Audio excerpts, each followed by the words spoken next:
process was waiting for an opening, for one thing, and then me getting all the paperwork together, and they kept checking with me at home how I was doing, and that it might not be too long, before there was an opening. It took about 8 months, but I don't think he was ready for it at the time that we applied, but by the time that he came in here, he was ready to go.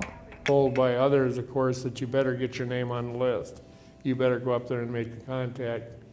And the right people told me, and I did it. I got it done. I don't always get everything done right when I should, sometimes procrastinate. But I did that, and I'm very, very happy that I did. Planning is always a good thing for all of us, generally. And we have two waiting lists. We have an inactive waiting list, which is a dormant file, and we just review it annually and to update it.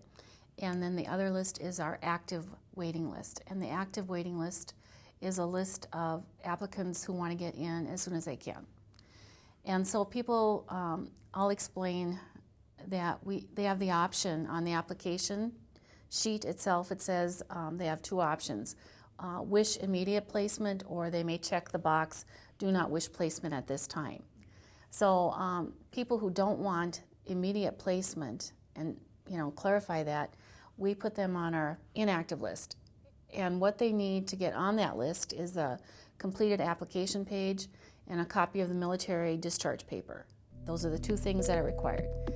And the benefit of doing that is that they have no doubt, spoken with their family members and given them a clue that this is what I want to do.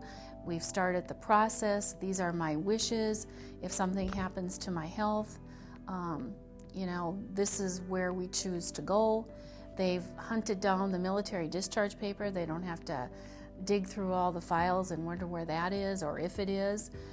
Oftentimes they need to, if they can't locate it, they have to go through that search with their Veteran Service Office. And so it just kind of saves some time, and it saves the stress of crisis kind of intervention.